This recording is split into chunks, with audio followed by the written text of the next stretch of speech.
குற்றவியல் சட்டம் குறித்து புதுச்சேரி முதலமைச்சர் ரங்கசாமி பரபரப்பு பேட்டி.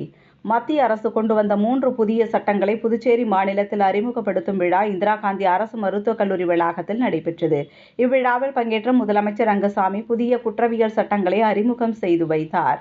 இந்நிகழ்ச்சியில் உள்துறை அமைச்சர் நமச்சிவாயம், சட்டத்துறை அமைச்சர் லட்சுமி நாராயணன் மற்றும் தலைமைச் செயலாளர் சரத் சவுகான் உள்ளிட்டோர் கலந்து கொண்ட நிலையில் குற்றவியல் நடைமுறை சட்டங்கள் குறித்த விளக்க கையேட்டை வெளியிட்டு பேசிய முதலமைச்சர், சில கொலை குற்றங்கள் 3 ஆண்டுகளாக நீதிமன்றத்தில் இழுத்தடிக்கப்படுகின்றது. இந்நிலையில் இந்த புதிய குற்றவியல் நடைமுறை சட்டங்கள் மூலம் கொலை குற்றம் உள்ளிட்ட பெரிய குற்றங்களுக்கு உரிய காலக்கெடுவிற்குள் முடிக்க வேண்டும் என்ற கட்டாயத்தை வழிவகுக்கின்றது என்றும் கூறினார்.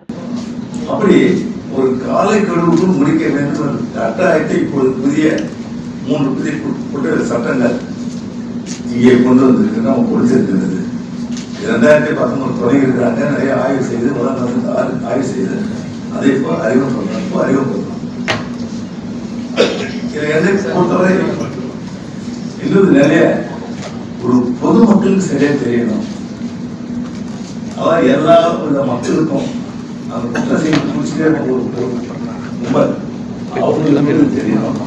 மக்களுக்கு சாதாரண மக்களுக்கு தெரியணும். இந்த மாதிரி குற்றம் செய்தால் அப்படிதான் இருக்கும் அப்படின்றது அவங்களுக்கு கட்டாயமாக தெரிவிக்கப்படுது.